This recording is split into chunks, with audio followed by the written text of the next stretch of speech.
Hello guys, कैसे हैं आप सभी लोग। होपफुली आप अच्छे होंगे और मैं भी बहुत अच्छा हूँ।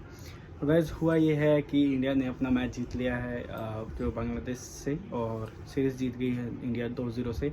ये एक्सपेक्टेड था ही कि इसमें कुछ नया तो हुआ नहीं है कि ये, अगर आप सोच रहे हो और किसी को अगर ऐसा लग रहा हो कि हाँ बांग्लादेश ने जैसे पाकिस्तान को हराया, अगर वो इंडिया को भी हरा सकते, तो ऐसा होने की कोई उम्मीद नहीं थी। हाँ, एक नई चीज़ ये हुई है कि जो मैच जिस तरह से जीते हैं इंडिया, क्योंकि 2.5 दिन का मैच तो 2.5 या 3 दिन का मैच तो हुआ ही नहीं था। बस 35 ओवर हुए थे और तीन तीन दिन वॉश आउट हो गए थे और सिर्फ 107 रन बनाए थे बांग्लादेश ने और 3 विकेट ही गिरे थे उनके।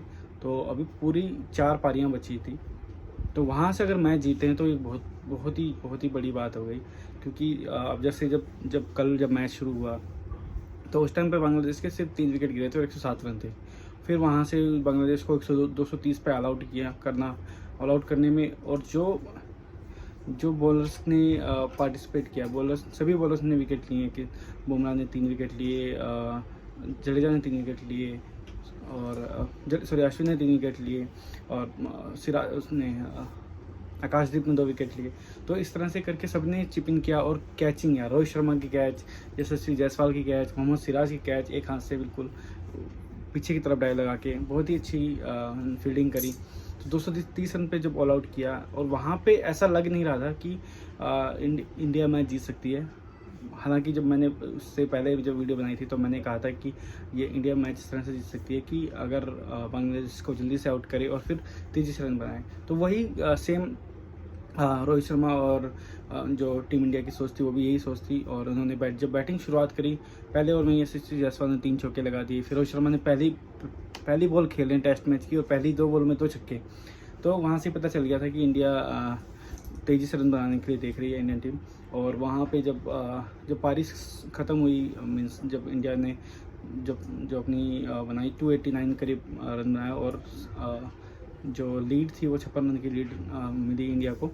तो वहाँ से ये क्लियर हो गया था इंडिया जीत के लिए जा रही है। और फिर बांग्लादेश को दोबारा से बैटिंग के लिए बुलाया कि आओ बैटिंग करो।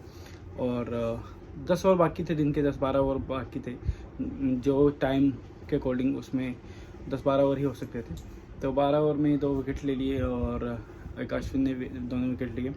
तो फिर 8 विकेट बाकी थे और इट वाज एक्सपेक्टेड था ही कि इंडिया बहुत इजीली मैच जीत जाएगी। बट जिस तरह से बांग्लादेश ने आज फर्स्ट सेशन में ही अपने हथियार डाल दिए, पहले सेशन में ही आउट हो गए, लंच से पहले ही 8 के 8 विकेट गिर गए, ये एक्सपेक्टेड नहीं था यार। थोड़ा सा तो फाइट बैक उम्मीद कर रहे थे हम लोग।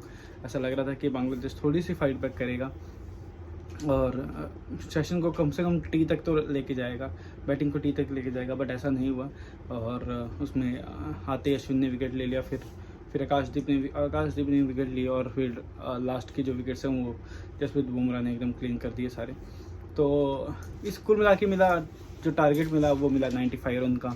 और फिर 95 रन पे जब इंडिया में बैटिंग करने आई तो फिर यही यशस्वी जायसवाल ने वही आक्रामक शुरुआत करी, रोहित शर्मा और यशस्वी जायसवाल ने। हालांकि रोहित शर्मा और शुभमन गिल जल्दी आउट हो गए, बट फिर उसके बाद में जो अपना विराट कोहली हैं और यशस्वी जायसवाल दोनों की अच्छी पार्टनरशिप हुई। जायसवाल ने 50 भी करी।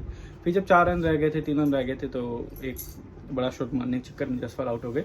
बट फिर ऋषभ पंत आए और एक बाउंड्री मार के मैच जिता दिया।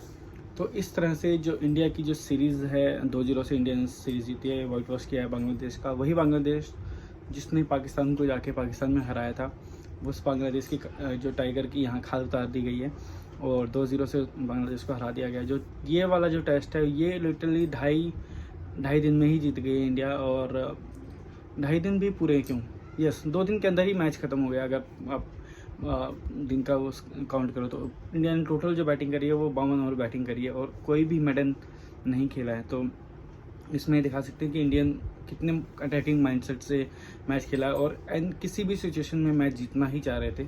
वैसे अगर चाहते नॉर्मली खेलते तो ये मैच ड्रॉ होता, बट इंडियन टीम नहीं चाहती थी कि ये मैच ड्रॉ हो और किसी भी हालत में ये मैच जीतना चाहते थे। क्योंकि अगर ये मैच ड्रॉ होता तो इंडिया को काफ़ी नुकसान होता WTC के फाइनल में पहुंचने के लिए। इंडिया को फिर बाकी के जो बचे हुए मैच हैं उनमें से कम 4 से 5 मैच जीतने पड़ते।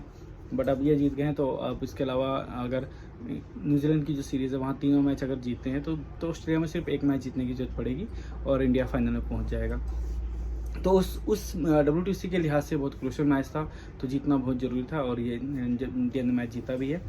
इसमें जो इंडिया ने जो मैच जीता है, जो सीरीज़ जीती है, लगातार 18वीं सीरीज़ जीती है इंडिया ने।